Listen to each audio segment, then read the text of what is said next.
Welcome to the European CME Forum podcast. European CME Forum is a not-for-profit organisation that promotes multi-channel discussion on matters relating to European and global CME CPD. I'm Eugene Pozniak, founder and programme director of European CME Forum. In February, a few of us from Europe attended the Alliance meeting in Atlanta. The Alliance for Continuing Education in the Health Professions, or just the Alliance, is a membership organisation for CME professionals primarily in the US. It is also one of the three organisations that owns and runs the Journal for Continuing Education in the Health Professions, or ACEhp, and it runs an annual meeting. Sound familiar? It's basically a European CME forum for Americans, but about 10 times the size. Now, in recent years, more and more Europeans have been coming to the meeting, and this year another record was set. A group of us had a count and we identified 17 CME professionals working in Europe who came to the meeting. I've been going to the Alliance for many years myself, and I found it to be an excellent place to learn, to network, to meet with inspirational leaders in CME, and it was experiencing the level of professionalism and enthusiasm in the US that encouraged me to take my own education provider company on a journey that 10 years ago became the first non-US organization to be accredited by the ACEhp. But what about the other Europeans? Why do they come to the meeting? So we've managed to catch up with 15 of these 17 Europeans and record a conversation with them. We've also included an Australian voice, considering how involved she is in European CME Forum and the Journal of CME. Most of these Europeans are also members of the Good CME Practice Group, a membership group for CME providers in Europe. Nearly all are regulars at the European CME Forum annual meeting, but all are CME professionals working on national, regional, international and global CME CPD from Europe. So for this episode, what we've done is edited the highlights and split up the recordings and make it a first episode. We'll discuss the meeting as a whole. We'll start with the first-time attendees telling us why they chose to go to the meeting and what they thought of it. Then later in the episode, we hear from leaders of the two European-led sessions, delving a bit deeper into their experiences and thoughts. In the next episode, we'll take a deeper dive into specific sessions and what kind of lessons and learnings people thought were useful in their own practice and how it can work in Europe and around the world. Bear in mind that this podcast is also available as video on YouTube and Spotify. So, we start with Ghione from Barcelona. Morning, Eugene. Thanks so very much for asking me to participate. Wonderful to see you again. My name is Ghione. I've been in global medical education for 26 years. I'm originally from the US and I've been in Barcelona for my entire career for all these 26 years. Wow, that's brilliant. And it was so nice to meet you for the first time in real life, because of course we've known each other for a while. So that was an absolute pleasure. So with the Alliance, so I'm asking a number of people, what was your general, well, actually, was it your first Alliance? It was my first Alliance, and I'll explain why. So traditionally, I always felt it was a very US focused event. And given I've always been in the global space, I've been attending all of the conferences and meetings globally, but I've never attended the Alliance. But as you know, in the transition in the past 2-3 years, a lot of the European headquartered companies have now actually transferred the global medical affairs folks that are responsible for grants to the US. So therefore, I was interested in attending the Alliance to hear their perspectives and what their current needs are. Wow, no, that's really, really interesting. And actually, did the meeting meet your expectations? I mean, what were your immediate impressions? Did the meeting give you the answers you were looking for? Yeah, so it was a great opportunity to network. I think, as you had mentioned, I think the representation from the global space was much less. I think it was still a very traditional US-focused meeting, not only in med providers, companies attending, but also from the pharma side, a lot of medical affairs folks from the US, so not so much with a global perspective, but it was a great opportunity to get perspectives from different individuals about what is the future of global CME, where do we think we're going, what are the pain points and the challenges that we're currently seeing, And I felt that it was very collaborative, which was great because all of the sessions were quite interactive. And rather than acting as competitors, other providers collaborated together and they provided insights and feedback and engaged in sessions when talking about the importance of shared decision making, patient voice, and educational programs. Even the pharma companies, they displayed actual patient cases that they were doing. So it was nice to see that people were open, honest, and transparent, sharing what they're currently working on. Eugene, Hey, Phil. Phil McElnay of MedAll in Ireland. how are you doing? Good. How are you doing? Yeah, I'm good. I'm good. Yeah. Recovering from a busy week last week. But it was your first meeting, wasn't it? So how did you find it? Yeah, I had obviously been to the European CME Forum before. I've been to AIS before, but it was my first alliance proper. And it just confirms everything that I know about this community already, which is it's strong, it's collegiate, it's patient focused. It actually believes in making a difference, and the people there are generous and um, are doing this for all the right reasons, which is great, really great, and just confirmed everything that I already believed or I know about this community. So I thought it was great, fantastic meeting. Yeah.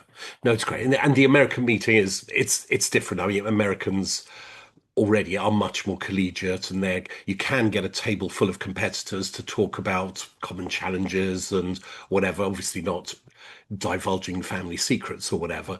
But yeah, it's. I love the way that a meeting like the Alliance brings people together in that collegiate spirit. It's really refreshing. Yeah, and I see that replicated with some of the work that you're doing in Europe as well, Eugene, with the round tables to foster discussion so that people talk to each other. There's no theater setups where we sit in rows and we don't talk to the person beside us. It's social, it's interactive, it's everything that should be education, right? Where people actually get to talk to each other. So that was fantastic. Right. No, thank you. You're very generous. But I pinched the idea from the Alliance. It's really seeing the American style meetings because the European meetings still have that theatre style or, of people sitting in rows. And yeah, I think that's a lesson that I certainly take from seeing meetings like that is like, please, can we have ways where people interact during the meeting itself and not just say you're going to be sitting next to people in silence for 2 hours and you can go and network in the coffee breaks. No, by the time you get to the coffee break, you just want some quiet time, and it's quite difficult to then start sparking up that conversation. And I've been to loads of American medical society meetings, right? So with my clinician hat on, I've been at the big American conferences for cardiology, neurology, and so on. But a lot of what we're doing, even as educationalists in those meetings, is still the like theater setup. So I think there's actually some things that we could bring to that environment as well, right? And kind of continue to lead the way in social education, right? Yeah. That's a good point, actually. Yeah. So maybe it's actually the alliance itself, the CME community, that's a bit special, where we want to actually connect with our fellow people there and communicate. Yeah. And I think that's actually the most valuable thing from those meetings, right? Is people. And it's one of the big takeaways for me from that meeting was from the conversations that I had, I could see that this is a deeply human space. This is not as much as we talk about tech, as much as we love tech, right? We're really tech heavy. As much as we love tech, use tech, know tech, want to integrate tech, you can have all of that. And if you're not being human focused, then you miss out on something really special. And for me, the most valuable takeaway from that meeting was the human connection, right? Of connecting with other people in this space and hearing what they had to say and what they were feeling and their sentiment um, and learnings as individuals were almost as important as any of the talks that I attended, right? Which are amazing. but actually that human connection was also really powerful. Hi, Eugene. Thank you so much for having me. So I'm Emily Harrison, and I'm the Managing Director and founder of Nexus Healthcare Education. We are an independent provider of medical education operating globally, but I'm based in London, and we have an office in the Netherlands as well. But it was a great meeting the Alliance. I really enjoyed witnessing it for the first time, experiencing what happens. Also, really that sense of community, which, whilst we have it in Europe in a small way, it's really on a grand scale in the US, isn't it? And it's just so many people from different areas. It's not just CME providers, which is, sometimes what, I think is really nice to see the different ways in which other people work, how CME is siloed even to like hospital level in the US, and why it kind of functions the way it does there. So it was really, really interesting. I enjoyed it a lot. Fantastic. Yeah, no, it's a real surprise, I think, seeing the meeting in the States for the first time and all these people coming together. It is actually quite overwhelming. You can't read about it and sort of understand it. You have to actually be there and feel it and speak to all these people to really get a sense of the magnitude of CME in the US. I think that's so true. And I think that, people trying to give their own account and their own experience of what they took from the meeting, whilst it can be very valuable, is also very difficult because everyone has a different perspective and everyone sees the meeting in a different way and will take different learnings from it. So I think it really is something that's worth attending if you're in this space. And I even said to colleagues at Nexus saying that, it's worth them going as well. It's not just those that are leading on delivery of new business opportunities or looking for initiatives for educational programs, but actually the education that's delivered at the Alliance goes right the way down to project managers, to medical writers, to creatives involved in pulling the whole program together. So I really think it's a valuable meeting and has a lot to offer many people that work within CME. I'm Daniela Clape, founder and CEO of Xpeer Medical Education, and currently living in Barcelona in Spain. Excellent. And it was lovely to see you in Atlanta for the Alliance meeting just over a week ago now. And of course, it was your first Alliance meeting, this one. So what was your sort of immediate reaction to the meeting itself? Well, I just loved it. I think it's a very good event to attend in the CME world. I was very excited to join for the first time, and hopefully we'll repeat in the future. But basically, why I wanted to attend that meeting is really because for us in Europe, at least it was my point, to see what is the reference in the United States, because we know that the US is more structured, let's say, more a mature ecosystem, and in regards to CME. So I was really looking for trends and I was not disappointed. It was absolutely a great event. Excellent. Yeah, and of course it is huge and it's such a... Right, so welcome TouchIME team. Can you introduce yourselves? So just name where you come from and where you're based. I'm Hannah Fisher and I'm the Head of Medical at Touch Independent Medical Education. So looking after the team that works on the content for our grant requests and our activities and our outcomes as well. I've been with Touch for nearly 7 years and I personally am based near Oxford in the UK. I'll go next. So my name is Sven. I've been in the industry for a number of years.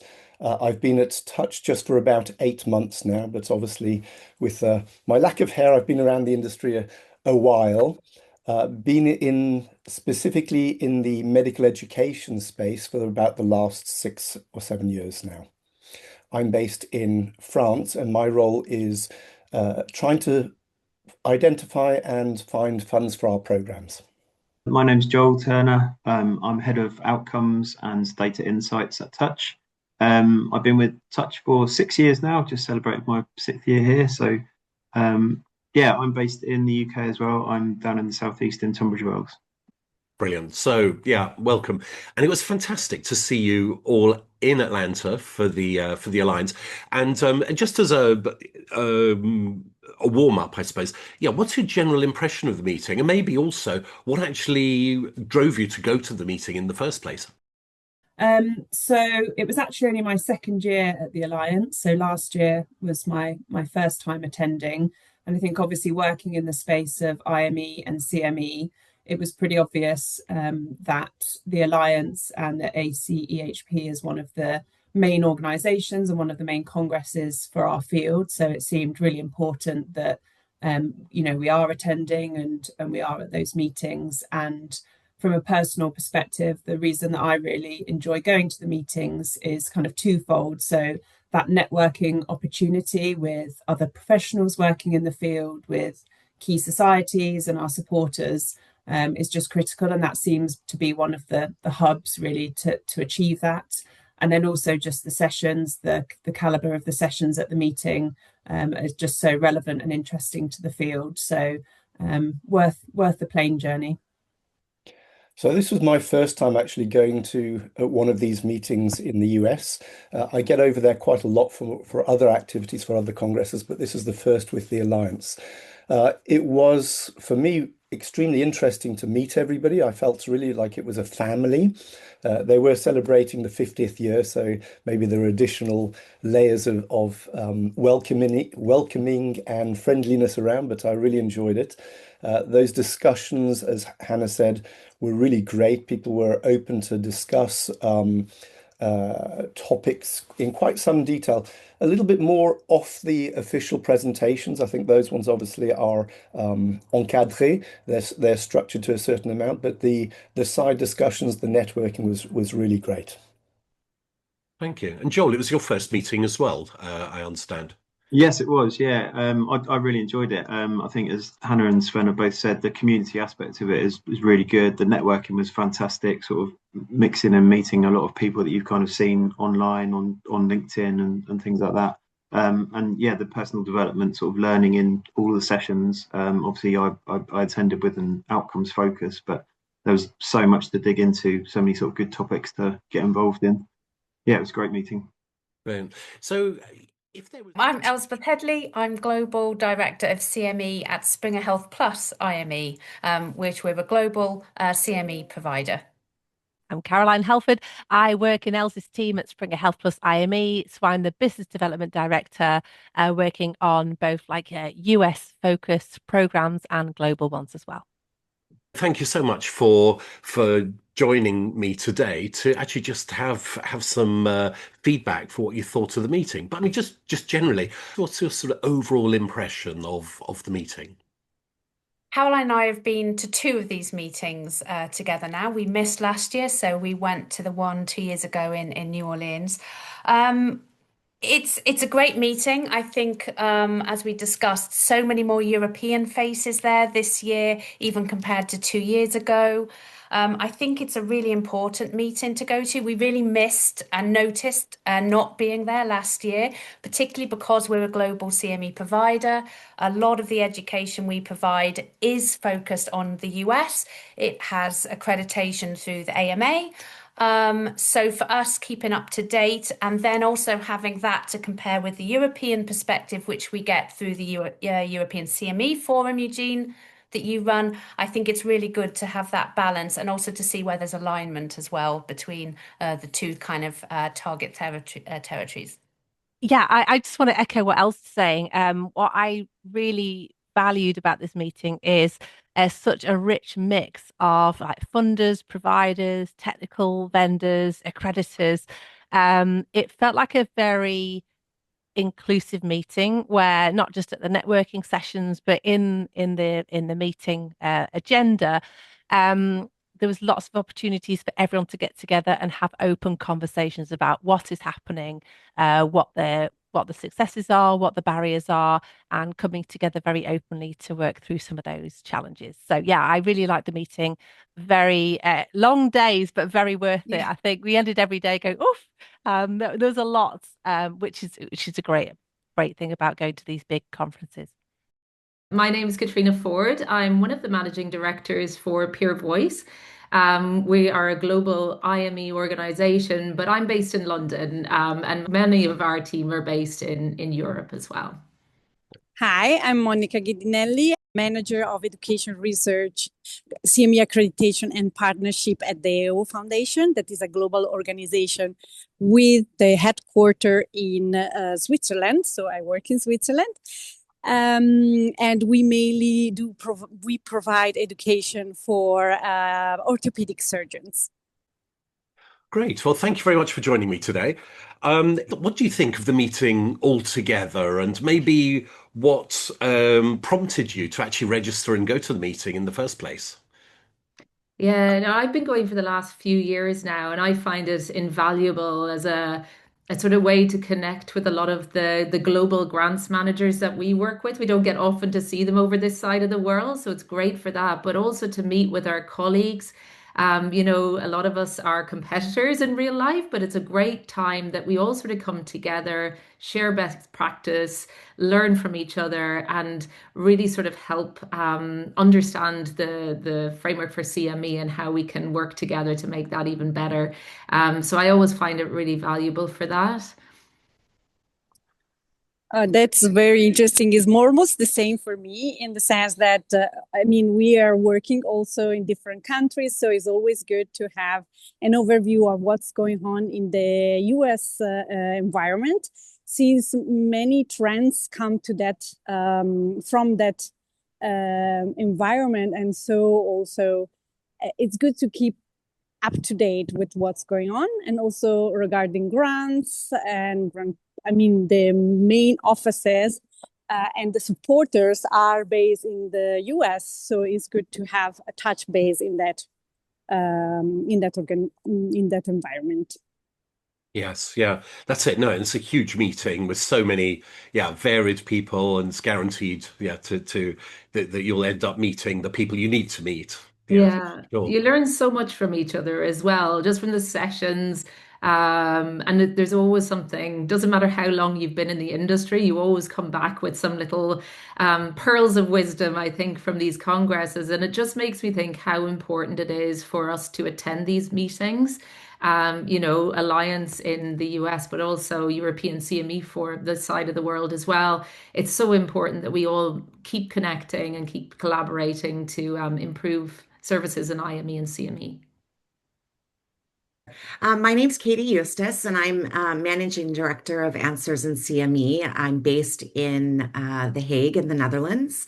And I am also the chair of the steering committee for the Good CME Practice Group for the remainder of the term, which is until May of 2026. Hi, I'm Celeste Kalanko. I'm Managing Director of M3 IME. We are based in the Netherlands, but I currently live in the UK.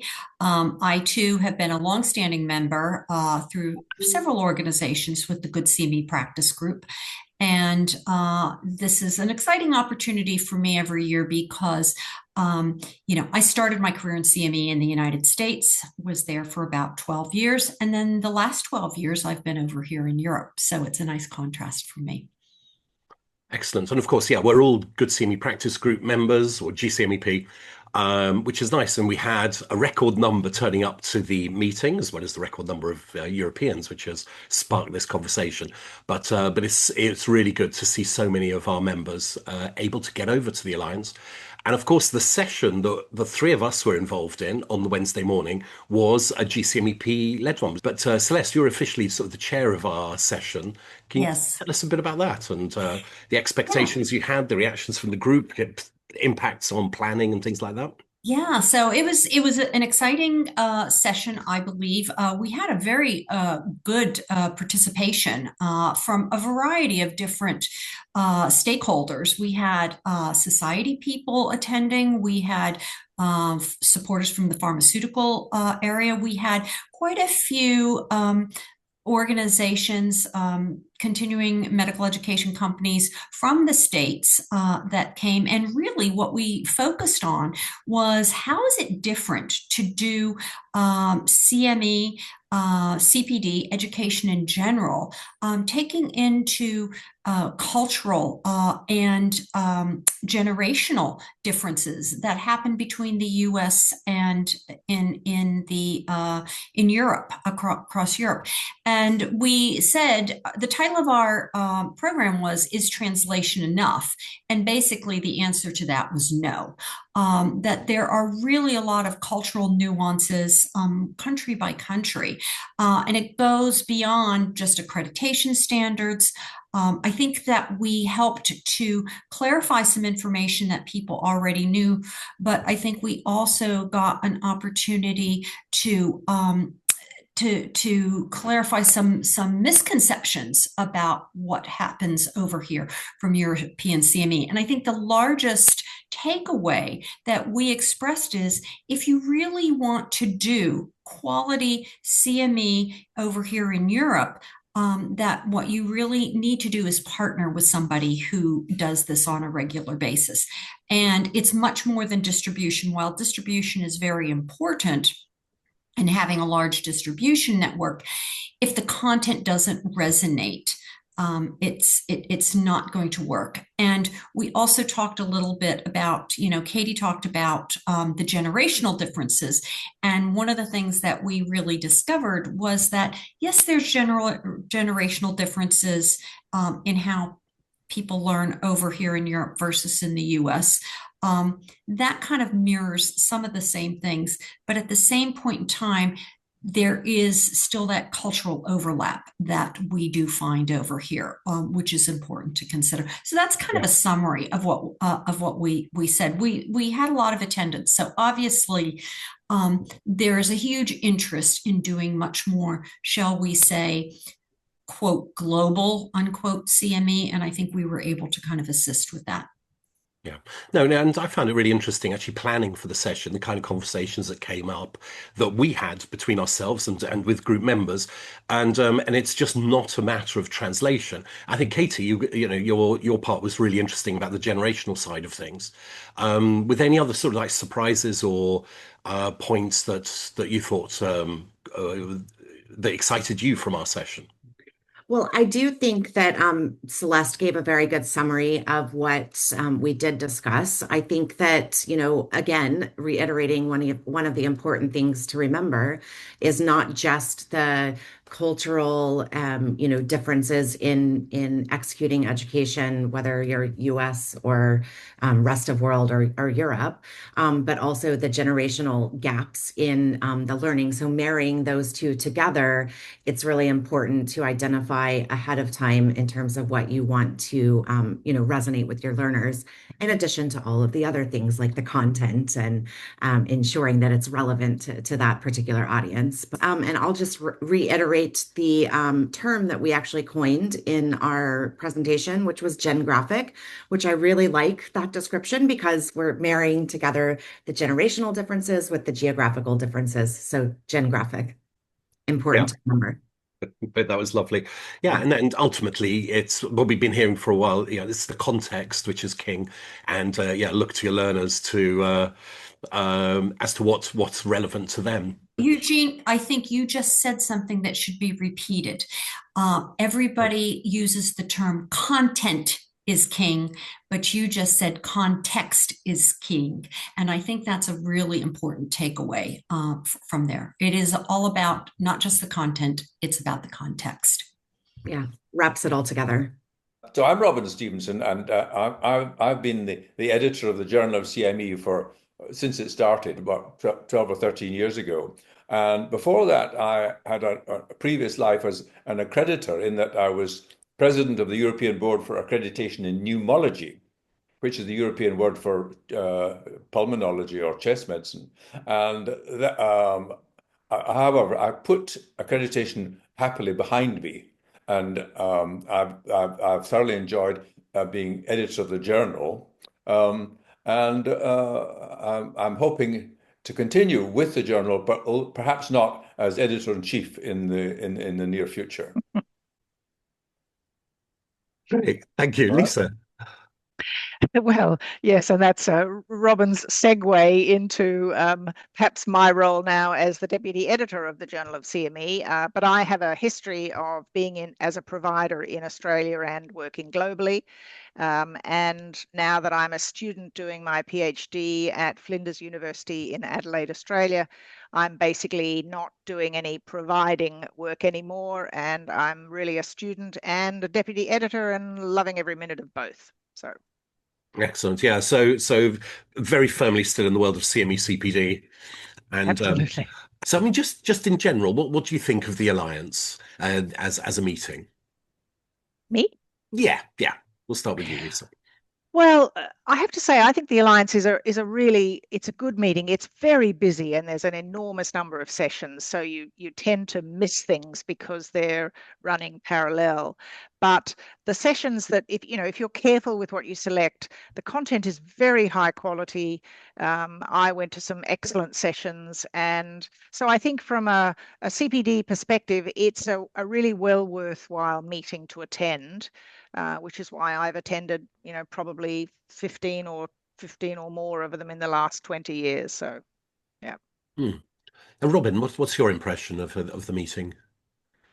Well, I agree with Lisa. I think it's a good, big, interesting meeting with lots of interesting sessions. My feeling is it's a little bit unbalanced. It's very much skewed towards the commercial provider.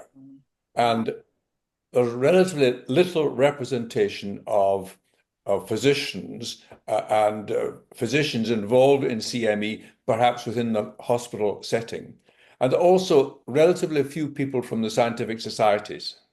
So I think it's a little bit unbalanced in terms of its approach and its perspective on CME.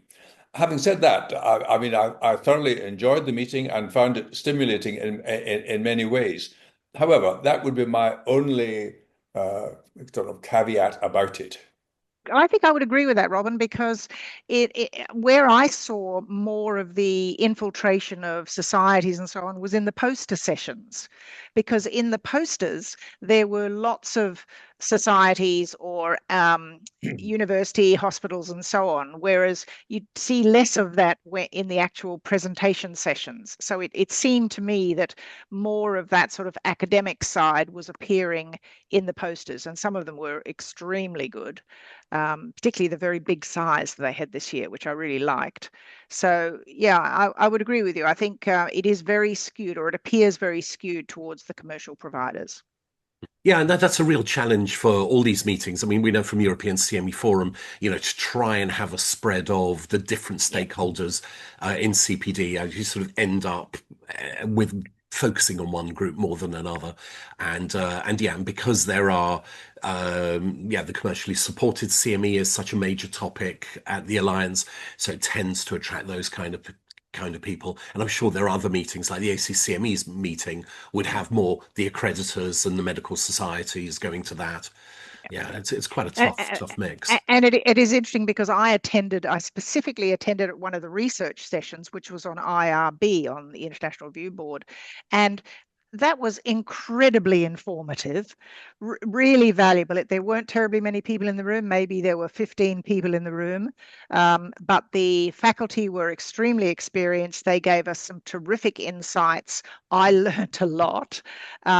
And so I think, if you go outside the sort of commercial stuff and attend some of the non-commercial things, which is why I specifically went to this research session, you can actually glean a lot. So I was really pleased that I did that. I was terribly impressed with the quality of so many of the providers there. They seemed so smart, so well informed, and of course, the recurrent theme throughout the whole meeting was AI, and how CME providers are going to cope with a world in which AI plays an ever increasingly important role. And I was really impressed by the way they had all grappled with the AI problem and knew about it and had developed policies for dealing with it. But I was slightly surprised that very few of them seemed to think of it as any kind of threat to their future. Whereas as you know from our session, we did talk about that.